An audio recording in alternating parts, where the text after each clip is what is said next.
Zotec Answers, the podcast where we explore the policy, reimbursement, and regulatory issues shaping the business of healthcare. Today, Ed Gaines, Vice President of Regulatory Affairs and Industry Liaison for Zotec Partners, welcomes his guest, Dave Walker, Chief Revenue Officer for Radiology Associates of North Texas, also known as RANT. Recently, Dave was quoted in a radiology business article discussing some of the challenges that physicians and physician practices are facing with the poor implementation of the NSA and specifically the IDR process. He will help us understand the question, what is really happening with the No Surprises Act and who is gaming who? Hey, everybody. Ed Gaines here. Really privileged to have Dave Walker, who's Chief Revenue Officer for Radiology Associates of North Texas, with us today. Dave was featured prominently in a recent July 29 radiology business article entitled Radiology Fires Back at Reporting Claiming Providers Are Gaming the No Surprises Act. We've covered the No Surprises Act in previous Zotec Answers podcasts quite extensively, but this article in Radiology Business refers to a Wall Street Journal article, which was on July 22nd, discussing some of the aspects of the No Surprises Act. This is the law that protects patients from out-of-network balance bills and also provides a methodology for out-of-network physicians and hospitals, or health plans for that matter, to file an independent dispute resolution claim, or IDR, to be determined by an independent dispute resolution entity, an IDRE, and they ultimately determine the out-of-network payment. As this law has really developed and matured over time, we have some new public use file data for Q3 and Q4 of 2025. CMS is required under the current law to report on the public use file data. And radiology, interestingly enough, is the second most prominent specialty filing independent dispute resolution claims in the IDR process. And RANT is one of, if not the largest independent radiology group in the country. So really excited about this discussion because Dave has a unique perspective on the law, a unique perspective about their group's real interest in wanting to participate at fair rates and experience with what happens when the other party to that transaction, which in this case is Blue Cross and Blue Shield of Texas, does not want to contract at fair rates and instead essentially requires the group to go through this process. So Dave, again, welcome. Thank you for being here. So tell us, Dave, a little bit about your experience leading up to the group's decision to ultimately go out of network and what you did before then to try to engage the health plan to contract with you. Sure. So first of all, thank you for having me today. It's always exciting to be with my friends at Zotec, and this is a topic that I'm pretty passionate about. So I'm happy to participate. So for us, the journey to going out of network was not a short one. We spent 3 years working with Blue Cross Blue Shield. Matter of fact, I went back into my calendar via the miracle of AI and documented all of my meetings and all of my emails to Blue Cross Blue Shield, and had like 27 different instances where I reached out trying to get something negotiated. And that doesn't include phone calls, which of course couldn't track. So we consistently went to Blue Cross Blue Shield for a couple of reasons. Number one, the basis of everything was you got to give us a cost of living increase. When we started the process, we had been multiple years without an increase. So now we stand at 6 years without an increase. And our whole logic with them was, look, this was right after the NSA had passed. The NSA said payers should expect to pay an increase every year in the QPA by whatever the CPI increase was that year. So my logic was that if an out-of-network provider would be expected to increase by the CPI every year, the same should apply to an in-network provider. We shouldn't not get an increase because we do the right thing and we stay in network. So that was the whole goal. Going to them and asking them for a CPI increase. And for years, it was basically a lot of broken promises. As anybody who's negotiated with a payer encounters, they kept telling me for 3 years they were running a model. It's the longest in the history of the universe. Guess they never quite got the glue to set because they never really got us anything. They did make us one offer, and that offer was actually less than what we were already getting. And when I asked them for the detail behind the offer, they basically didn't give it to me because they knew I was right, that it was going to yield less than what we were already getting. So that led us to having to go out of network. And even as went out of network, they came back with a less than reasonable adjustment. They wanted to do a 1-2% for a couple of years. And it's like, wait a minute, but the CPI growth or inflation growth is running 3-4%. So we've got to find common ground. And so that was basically our journey for 3 years of being ignored, being sort of pushed off, and that led us to having to go out of network. So the group's primary interest was to try to stay in network at fair rates. Yeah, no, that remains our goal even today. We have no interest in being out of network, and we want to be back in network. I mean, we've been out of network for a year as we've been going through all of the IDR and arbitration processes, and there's been a lot of hiccups along the way. But our goal has staunchly been the same. We want to be in network. But we have not changed the amount. We're still asking for the CPI increase. That's it. I've written letter after letter to them, even outlining the cost of going through arbitration, the cost of us being out of network is way more than if we could just reach an agreement and be in network.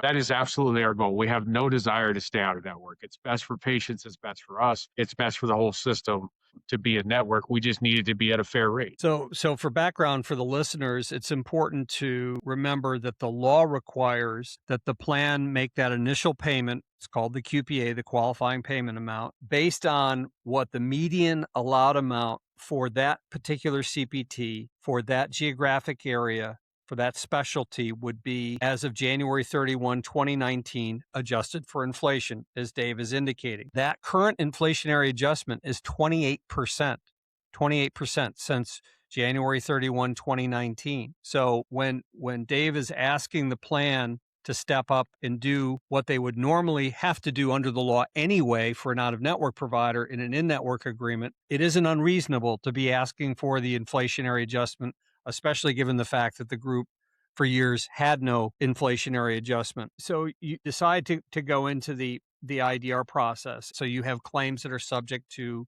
the state law, say a fully insured plan or a state teacher or employee. Those have to go through the state Texas IDR process. And then you have the federal claims. Can you talk a little bit, Dave, about what you were able to negotiate and the success that you had on the state side and why that didn't translate on the federal side?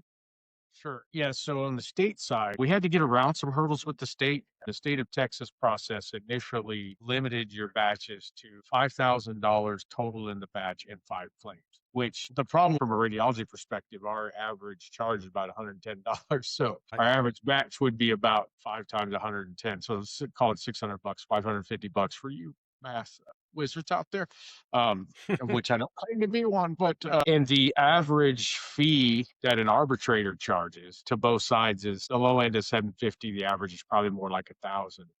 And so we couldn't even use the system. So it took us a few months working with the state of Texas. It got some of our local representatives involved. And what we discovered was the $5,000 batch limit was in the law. The 5 claims was an administrative rule. And so we were able to work with the Texas Department of Insurance to waive that 5 claim rule, which allowed us to start using the process. So by that time, I have a number of months of claims built up. And so we started entering our claims. We put in about 80,000 claims over the course of a week. That following Monday, after all my claims hit, I got a call from the state representative for Blue Cross Blue Shield Texas that said, "Hey, what are you doing?"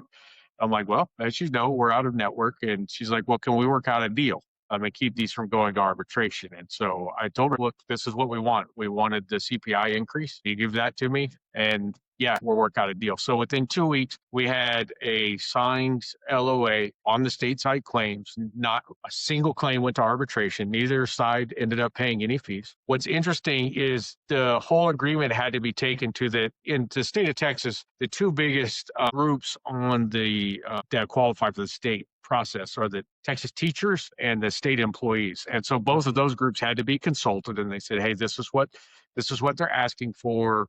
This is what would happen if we go to arbitration. What do you choose?" And the employers immediately are like, "No, that's fine. Let's go that route." And so, like I said, 2 weeks, signed agreement. The state claims, never filed one at arbitration, never created any extra administrative costs, and we worked that process out. Now, it's interesting. I asked the state person, "Why don't we just do this on the federal side as well?" And frankly, if we both feel like the number is not completely unreasonable, which obviously to some degree, they agree, they made an agreement on the state side. So Right. if the number's not unreasonable, why don't we just sign a contract? And her basic response was the federal folks are not ready to talk to you. And it's like, but I'm filing claims in the federal side, but okay. I actually could not get anybody on the federal side on the phone. So, when you ask me what is the difference, to me, the clear difference is in the state of Texas, you have enforcement. You have regulations that say you must pay. If I win, you have to pay me. And there's also regulations in Texas that, in essence, if they see that a provider is refusing to participate in their version of the open negotiation period, it's called informal arbitration or something like that. But it basically, if both parties don't participate, they'll say, you know what? Well, then this party automatically is going to pay all the fees. Instead of splitting the fees, they'll say this party is going to pay all the fees because you're not participating. So there's penalties if you don't participate, and there's enforcement when you win. And so lo and behold, they participated and we worked something out. On the federal side, that's not the same. That's not the same case. So just to emphasize the point, to me, this is Exhibit A as to why the Murphy bill that we'll talk about in a few minutes is so critical on the federal side, because here you have the same health plan. You have the state side agreeing to the very rate that RANT requested years ago, and they're fine with that. But on the federal side, they're refusing to do that because they know that there's little downside to them if they lose the IDR. And by the way, recently a physician on LinkedIn posted the most prolific plan that defaults in the IDR process, and it was Blue Cross and Blue Shield of Texas. So they're defaulting more than any other plan on the federal side. And then they're not paying, as we're going to talk about in a minute, they're not paying the IDR determinations. So you have this kind of through the looking glass bizarro situation where the state side is resolved and the federal side is not resolved and won't resolve, in part because they have no downside to the fact that they're in wholesale noncompliance with federal law. If you explain this to the person on the street, they would say, wait a minute, you have one of the largest corporate entities in Texas just in wholesale violation of federal law and there's no consequence to them? How is that possible? It is a pretty amazing thing. It is. All right. Let's talk a little bit about your experience in the federal IDR process, because obviously the plan has refused to settle that side, even though it's the same health plan. Yes. And this goes to where if people engage in the process, and I kind of walk through the process a little bit, but if payers would engage meaningfully in the process, we wouldn't be having all these runaway admin fees. We wouldn't be having all of this stuff in the Wall Street Journal and news, because we would work things out in an appropriate manner. So Ed mentioned this earlier. The start of the process when you're out of network is the payer then starts processing your claims under the QPA. So the qualified payment amount is supposed to be the median in network that they've been paying. Now, here's what's interesting. When Blue Cross applied the QPA in our claims, the first thing that happened was our payment was dropped by 21%. Now, we're a large practice, so that means that Blue Cross immediately started saving $1 million a month by dropping the QPA. Now, what's interesting is this is supposed to be the median, and I don't understand all of the math concepts, but median means the middle somewhere. So I'm thinking 50th percentile, right? When you look at their own data with the payer transparency data, we can see what it is they pay. So when you look at their own data, what they started paying also is somewhere between the 35th and 42nd percentile. So call it 38 just as an average. So right there, you're not at the middle. You've picked a lane that's well below the middle. And this is what's even more puzzling to me. In DFW, we're 40% of the market. Payer transparency data, I happen to know what my competitors are getting because we all know what we're getting. It's all out there in the, and they were the two biggest competitors in town were also above what Blue Cross is paying the QPA. So the three of us combined make up 90% of the market. And you're telling me that the median is way down here. It makes sense, right? So they start out with a very low QPA. If they would have done the 2019 baseline plus the amount, it would have been 235% of Medicare. We would have gotten an increase. Instead, what we were handed was $1 million a month decrease. And so when you start with a QPA that doesn't make sense, it's not anchored to anything, it's just kind of the whim of the carrier, that means that I have no choice but to file an IDR.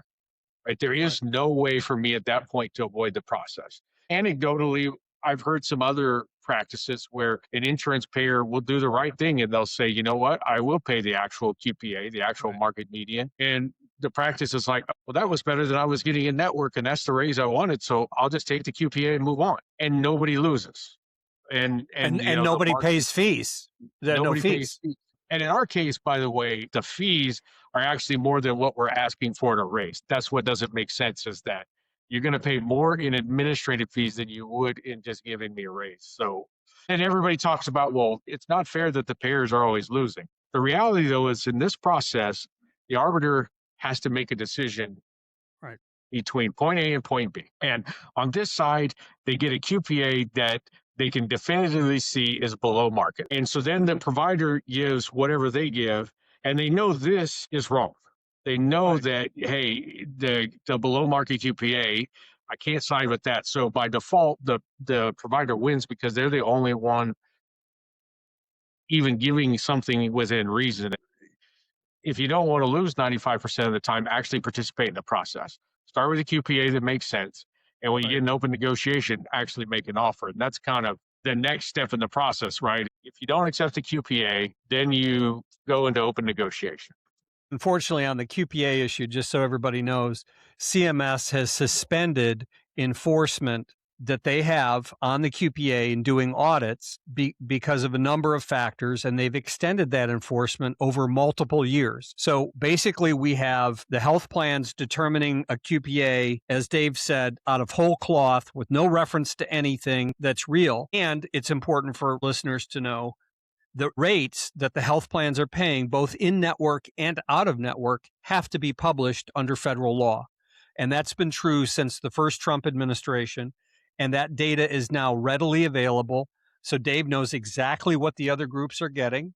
He knows exactly what the market is, and he knows exactly where he should be on a QPA basis plus the 28% inflationary update. So all of these numbers are fully transparent to all players involved. So your point about the lowball offers that the plans are making is critical, Dave, because really what they're doing, from my experience, is they're paying maybe a little bit of a multiple on top of the QPA in their offer, right?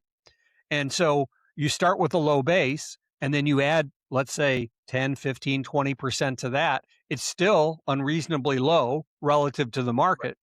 And under the rules, we can submit the data on what the market rates are.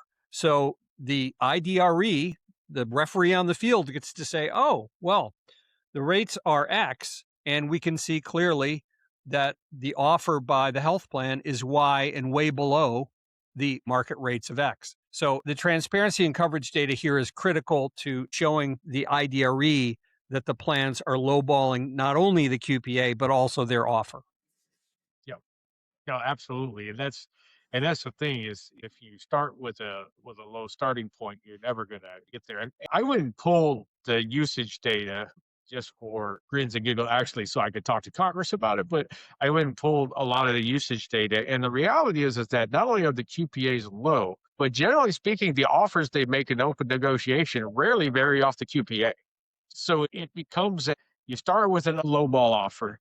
In open negotiation, instead of actually participating in open negotiation, you ignore it or you offer what you offered on the QPA. And here's the reality: is I've mentioned 100,000 claims through the process. We're actually probably at about 200,000 now. And I can tell you that Blue Cross Blue Shield has made basically zero attempts in open negotiation to negotiate anything. They just don't participate.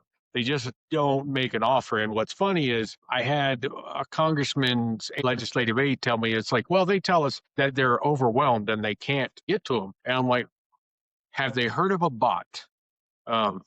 Because boy, howdy, all the rest of us have. And I'm like, so you're telling me that me as a practice who can deal with these volumes, and we're just a small physician practice, that Blue Cross Blue Shield of Texas, part of Healthcare Services Corporation, one of the largest companies in the country, can't figure out how to respond in open negotiation. I told him, I'm like, they should call my son because he knows how to write bots and he can fix them. It's a crazy argument. But basically, yeah, they don't participate in open negotiation. We have had zero participation. And so again, open negotiations is supposed to be that time where we get reasonable and we say, okay, what can we do to prevent this from going to arbitration and incurring all the administrative fees? And I'll tell you, I have written letters to Blue Cross Blue Shield and told them, if you will offer this amount, I will accept it. I'm telling you, flat out, I will accept this. By the way, it's the same thing I asked you on the state side. I'm not pulling any punches. Right. I'm not trying to get any extra money. I'm being very transparent. If you give me this number, I will move to the next step. I wrote it to all of their senior leadership team. Not once have they offered that number in open negotiation. It doesn't make sense. So Congress required a 30-day period of open negotiation before the parties go into the formal IDR process. And Dave's saying clearly here in this case, he's on the dance floor willing to dance, but the other party is not willing to dance with him. Dave, you were referencing, as we finish up here, your work in Congress. Just so the listeners know, there's been a bill, and actually a couple of different Congresses now, called the No Surprises Act Enforcement Act, led by Representative and Dr. Greg Murphy, who's a Republican from Eastern North Carolina, urologist. We call it H.R. 4710. That's the number. There's a companion bill in the Senate. It has about 25 or 30 co-sponsors, bipartisan, in the House. And the principal goal of that legislation would be to give CMS the authority to fine the health plans under their civil monetary penalty authority if they're in noncompliance with the law. They would also, if the physician group loses and doesn't pay the health plan, the physician group could be fined. But that's currently authorized under current law.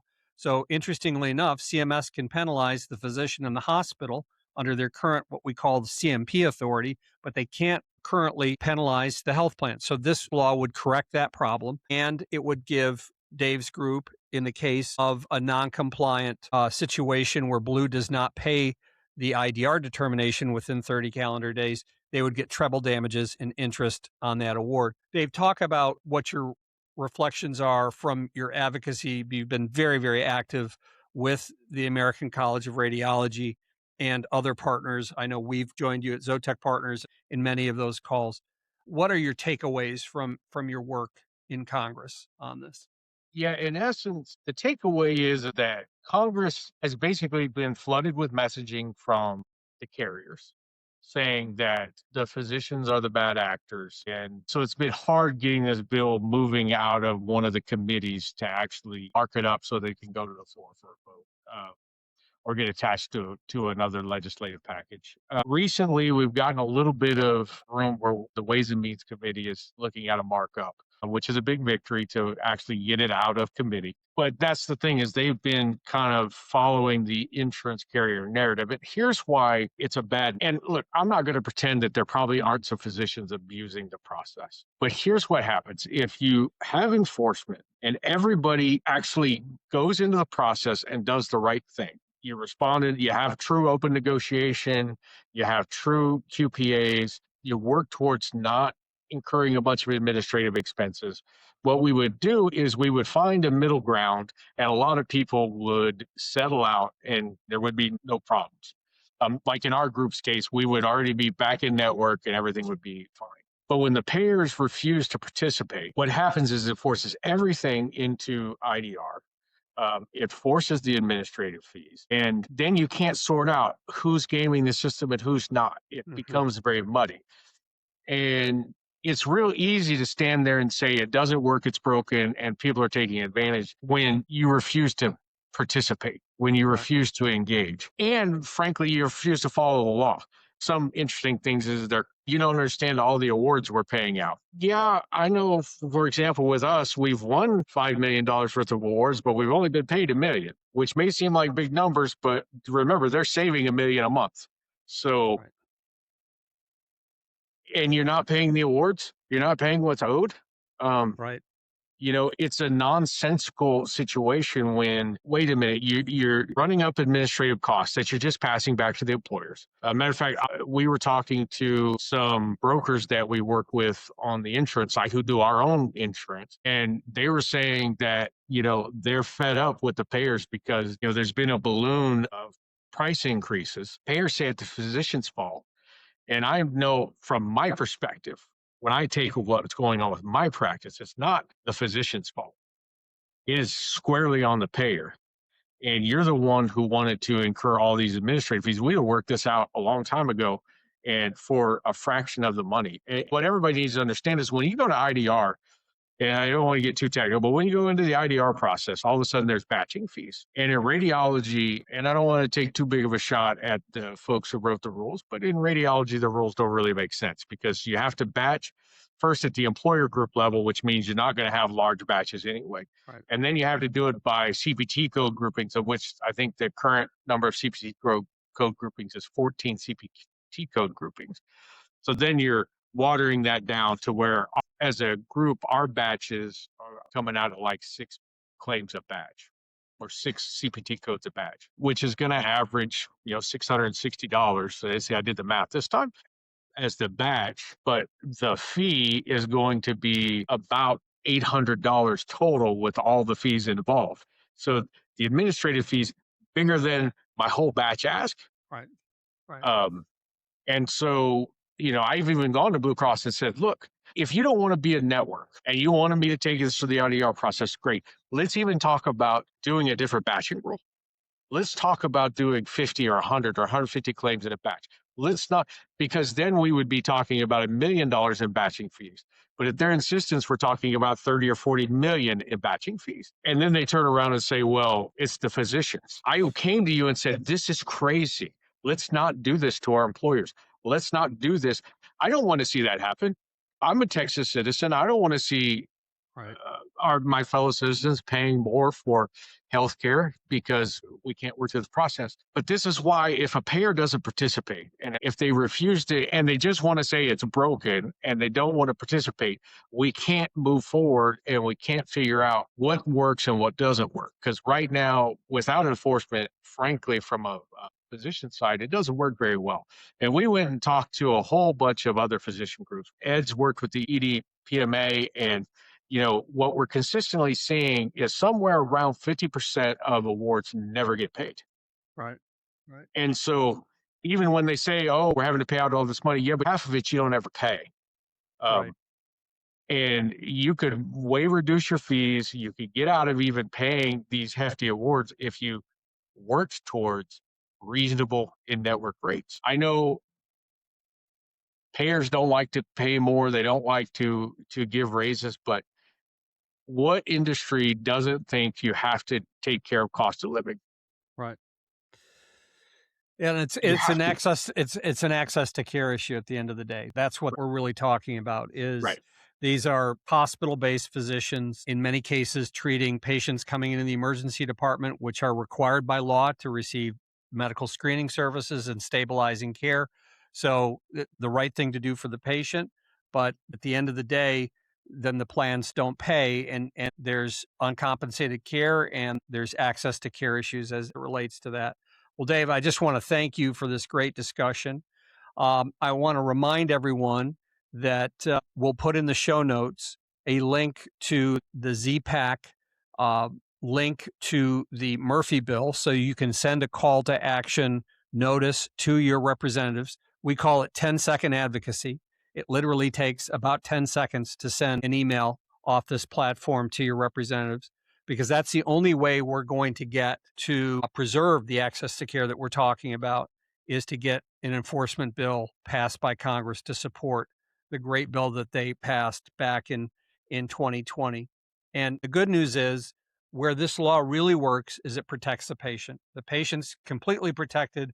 Dave's group can win whatever amount they win in IDR, and the patient's not going to pay a dime more. They're going to pay their in-network cost sharing, and they're out of the dispute.